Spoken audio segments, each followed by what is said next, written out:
Encore une journée stressante, qui commence. Je suis tellement fatiguée, de faire le taf, de mon associé, Patrick, qui s'absente, presque tous les jours. Il a toujours quelque chose, qui lui arrive. Il est vraiment incroyable, ce jeune homme.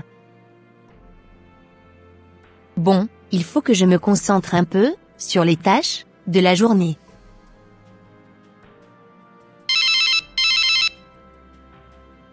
Mais qui m'appelle au juste? Je ne le connais même pas? Oui, allô, c'est qui? Pas la peine de connaître la personne. C'était juste pour t'informer qu'il y a un incendie à ton domicile. Ta maison a été ravagée par les flammes. Quoi? Qu'est-ce que vous me racontez là? Je ne t'appelle pas madame, pour te raconter des sottises. Dès que tu seras de retour, tu le constateras toi-même. Allez, bonne journée à toi, ciao. Quoi? Qu'est-ce qui se passe chez moi au juste? J'espère bien que ce n'est pas de ma maison que ce monsieur parle. Je m'en vais directement voir ce qui se passe chez moi. Allez, c'est parti. Bon, secrétaire, je suis obligée d'aller faire, vite fait, un saut chez moi. Je vous dirai pourquoi, tout à l'heure quand je serai de retour. D'accord madame, j'espère que tout va bien chez vous. Coussa Vanda. À tout à l'heure secrétaire. À tout à l'heure, madame.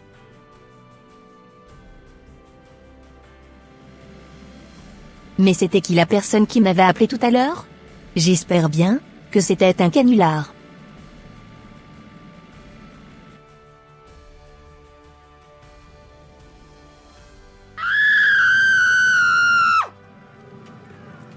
C'est incroyable, ce que je venais de constater. Une partie de ma maison a brûlé. Qu'ai-je fait Seigneur pour mériter tout cela? Je me sens complètement dévastée par l'incendie. C'est tellement difficile de voir une partie de ma maison partir en fumée. Pourquoi cela m'arrive-t-il? J'ai prié et placé ma foi en Dieu, mais je me sens abandonnée en ce moment. Une partie de ce que j'avais construit a disparu. Je suis submergée par le découragement, et je me demande si je peux vraiment continuer à croire. Sincèrement, la foi que j'avais en Dieu est ébranlée. Je me sens perdue, incapable de comprendre pourquoi il permettrait une telle tragédie sur ma vie. J'ai juste envie d'abandonner tout espoir, et de renoncer à ma croyance chrétienne. Ô Seigneur, pourquoi as-tu permis que cela m'arrive-t-il?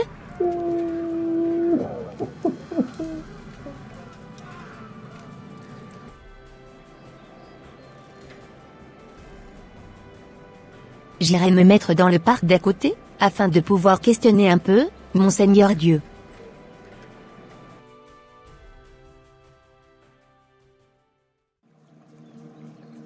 Ô, grand Dieu, grand roi, je me tiens devant toi dans ma détresse et ma douleur profonde. Une partie de ma maison a été ravagée par le feu, et je me sens perdue et découragée. Je ne comprends pas pourquoi cela m'est arrivé. Mais je me tourne vers toi, dans l'espoir de trouver réconfort et secours. Seigneur, je te demande de venir à mon aide, en ce moment difficile. Je suis accablée par la perte et le désespoir. Mais je crois en ta capacité à restaurer ce qui a été détruit. Je te prie de guider mes pas, et de m'apporter les ressources nécessaires pour reconstruire et retrouver la stabilité dans ma vie. Donne-moi, Seigneur, la force pour traverser cette épreuve, et la sagesse pour prendre les bonnes décisions. Aide-moi à trouver la paix dans ton amour, et à croire que tu as un plan, même au milieu de cette situation douloureuse. Je te demande aussi, s'il te plaît, de me réconforter dans ma tristesse, et de sécher mes larmes. Sois présent dans ma détresse, et entoure-moi de ton amour et de ta grâce. Donne-moi l'assurance que tu es avec moi, que tu ne m'abandonnes pas, et que tu m'aides à avancer. Éternel, je te confie les décombres de ma maison, les souvenirs qui ont été perdus, et les espoirs qui semblent brisés. Aide-moi à regarder vers l'avenir, avec espérance, et à trouver la force de reconstruire ma vie sur les fondements solides de ma foi en toi. Je te remercie, Seigneur, pour ton amour infini et ta fidélité. Je te fais confiance pour être mon secours et ma source de réconfort en ces temps difficiles. C'est au nom de Jésus-Christ de Nazareth que j'ai prié. Amen. Waouh, C'est extraordinaire la prière que venait de faire cette dame. Je comprends à présent ce qui lui arrive. J'irai la réconforter et la galvaniser un tout petit peu. Allez, c'est parti. Bonjour madame, je m'appelle Raphaël, et j'ai vécu une tragédie similaire, il y a quelques années. Ah oui? Vous avez écouté ma prière? Évidemment madame, j'ai tout entendu. Et j'aimerais vous donner quelques conseils. Mais pourtant, il y avait personne autour de moi quand j'avais commencé à prier? Vous avez tout à fait raison. Je suis arrivé pile poil au moment où vous avez commencé à prier. D'accord monsieur. Dites-moi sincèrement, comment avez-vous fait pour garder la foi et continuer votre marche chrétienne, malgré ce qui vous était arrivé, aussi par le passé? Cela n'a pas été facile, ma chère. Mais, j'ai appris à placer ma confiance en Dieu. Même dans les moments les plus sombres. Il nous promet qu'il ne nous abandonnera jamais, même lorsque tout semble perdu. Et oui madame. Dans les moments de désespoir, je me suis tourné vers la prière, en demandant à Dieu de me donner la force et la sagesse pour traverser les flammes de la vie. J'ai aussi cherché des versets bibliques qui m'ont rappelé la présence constante de Dieu et sa capacité à restaurer ce qui a été détruit. D'accord monsieur, et pouvez-vous partager ces quelques versets avec moi, s'il vous plaît? Avec plaisir, très chère dame. Voici quelques versets bibliques encourageants pour garder la foi en Christ dans les situations difficiles. Il y a Ésaïe 41, verset 10, qui nous dit « Ne crains rien, car je suis avec toi. Ne promène pas de regard inquiet, car je suis ton Dieu. Je te fortifie, je viens à ton secours, je te soutiens de ma droite, triomphante. » Ce verset est une déclaration puissante de la présence et de l'intervention de Dieu dans nos vies. Il nous rappelle de ne pas craindre, de ne pas être inquiet, car Dieu est avec nous, prêt à nous fortifier, à venir à notre secours, et à nous soutenir. C'est un rappel de confiance et d'encouragement, à s'appuyer sur la présence fidèle de Dieu, dans les moments difficiles. Effectivement monsieur, vous avez totalement raison. Ce verset me booste, et me fait énormément du bien à présent. D'accord, très chère dame. Rendons toute la gloire au Seigneur. Vous savez, nous avons aussi le psaume 46, verset 1er qui nous dit que Dieu est pour nous, un refuge et un appui, un secours qui ne manque jamais, dans la détresse. Oh, merci beaucoup pour ce verset. Merci vraiment de réconforter mon esprit, à travers ces merveilleux versets bibliques. De rien madame, c'est normal. Vous savez madame, il est aussi écrit dans 2 Corinthiens 4, versets 8 à 9 ceci, « Nous sommes pressés, de toute manière, mais non, réduits à l'extrémité. Dans la détresse, mais non, dans le désespoir. Persécutés, mais non abandonnés. Abattus, mais non perdus. » Ce verset nous enseigne que, bien que nous puissions faire face à des circonstances difficiles, nous ne sommes pas seuls. Dieu est avec nous, nous soutenant et nous fortifiant. Il nous donne la force de persévérer, l'espoir au milieu des ténèbres, et la victoire, malgré les épreuves. Merci beaucoup monsieur, cela m'édifie énormément. Rendons infiniment gloire à Dieu pour cela. Vous savez madame, nous avons aussi Romains 8, verset 28 qui nous dit « Nous savons du reste, que toute chose concourt au bien de ceux qui aiment Dieu, de ceux qui sont appelés, selon son dessein. » Ce verset nous invite à placer notre confiance en Dieu, et à croire qu'il est capable de tirer le bien même des situations difficiles. Cela nous encourage à garder une perspective d'espérance et de foi. Sachant que Dieu est toujours actif dans nos vies, et qu'il a un plan plus grand qui se déploie pour ceux qui lui sont dévoués. Je suis tellement émerveillé par ce verset. Que Dieu soit loué d'éternité en éternité pour cela. Amen. Nous avons aussi Jacques 1, versets 2 à 3, qui nous dit « Mes frères et sœurs, considérez comme un sujet de joie complète les diverses épreuves auxquelles vous pouvez être exposés, sachant que l'épreuve de votre foi produit la patience. » Vous savez, Ce verset nous encourage à changer notre perspective sur les épreuves, à les voir comme des opportunités de croissance spirituelle et de développement de notre foi. En embrassant ces épreuves avec joie, nous permettons à Dieu de façonner notre caractère et de nous rendre plus forts dans notre marche avec lui. Super, merci beaucoup pour l'explication.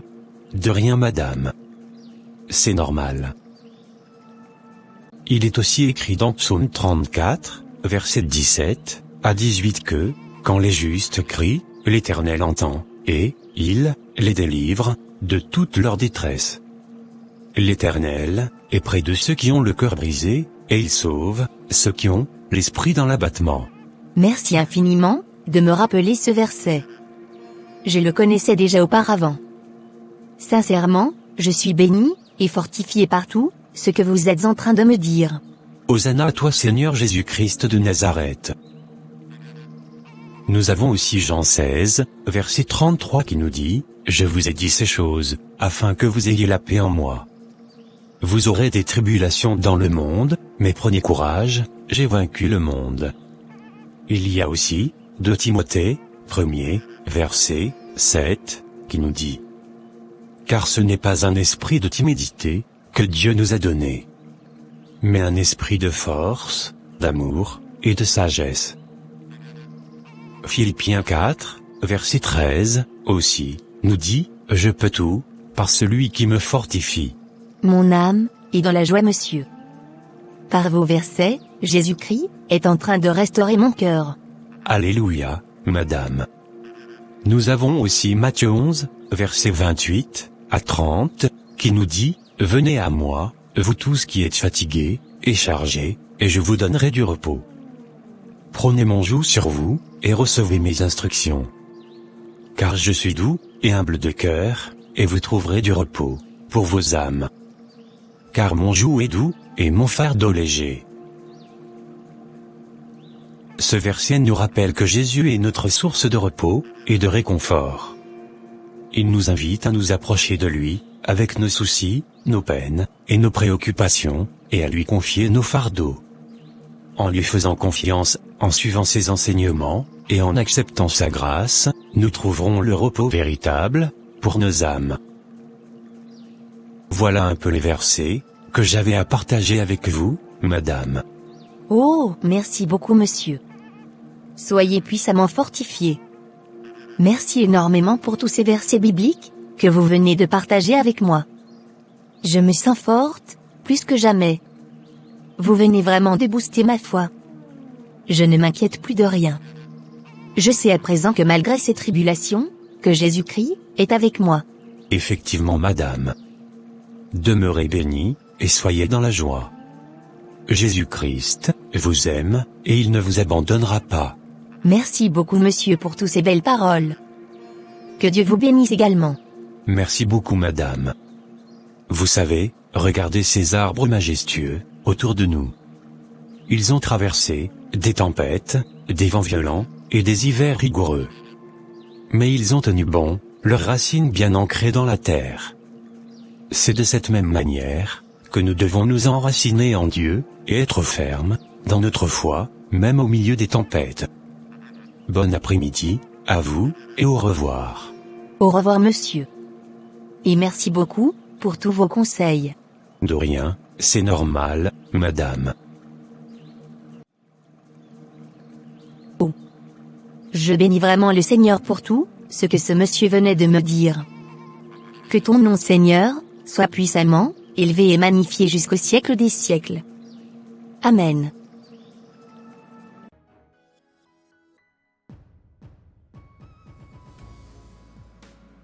Merci énormément de m'avoir donné la clé de cette nouvelle maison.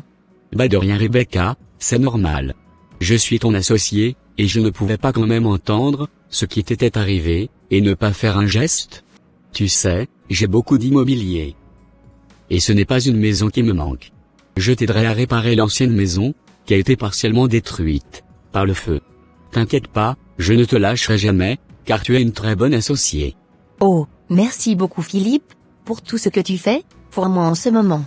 Merci beaucoup, Yasmine. et que toute la gloire soit rendue à Dieu, jusqu'au siècle des siècles. Amen.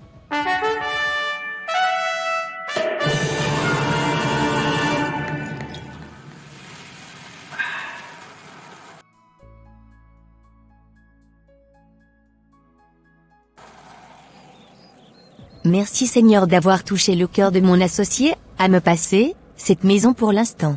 Cela prouve réellement que tu es un Dieu qui n'abandonne jamais ses enfants. En plus de cela, mon associé m'aidera à réparer l'ancienne maison. Que toute la gloire te revienne Seigneur. Car je ne pouvais jamais imaginer que les choses allaient se dérouler comme cela. Merci énormément Seigneur, pour tous tes bienfaits. Car grâce à toi, j'ai retrouvé la paix intérieure que j'avais perdue. Je suis tellement si heureuse. Merci vraiment de me montrer que tu es un Dieu fidèle, qui écoute ses enfants. Sois abondamment exalté, élevé, loué et magnifié, jusqu'au siècle des siècles. Amen.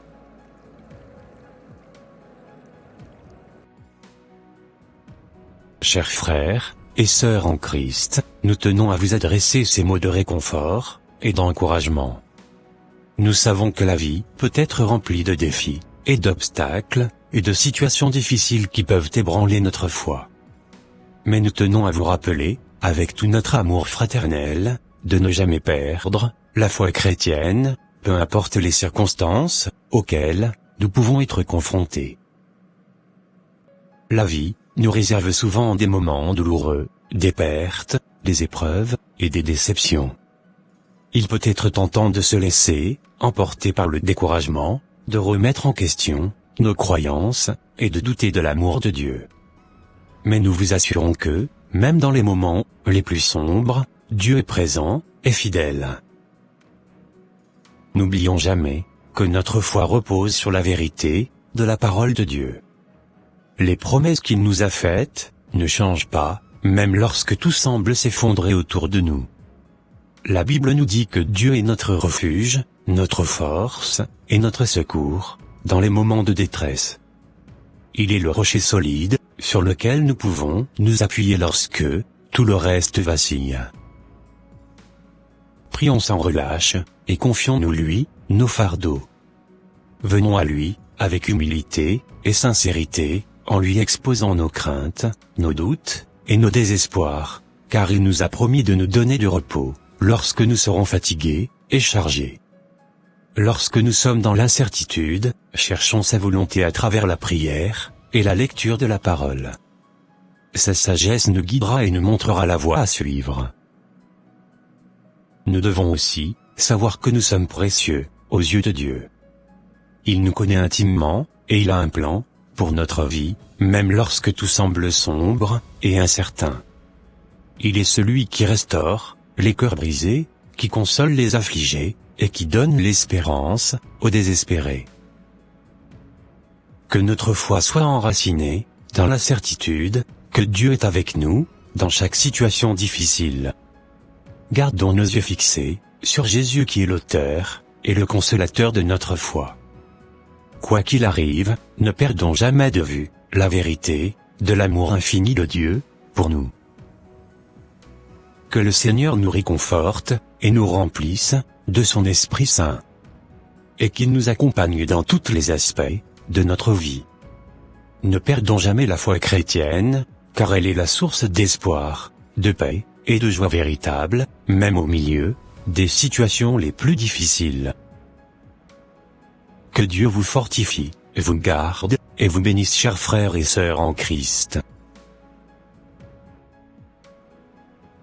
Et voilà mes frères et sœurs, ça sera tout pour cette vidéo. Si cette vidéo vous a plu, n'hésitez pas de mettre un j'aime, de la commenter, et de la partager à votre entourage, afin qu'une seule âme soit sauvée et restaurée. Et s'il vous plaît, n'oubliez pas de vous abonner à la chaîne, Les Ateliers d'André, pour ne rater aucune de nos prochaines vidéos. Que Dieu vous bénisse, et vous protège, votre sœur Pélagie. Et votre frère André.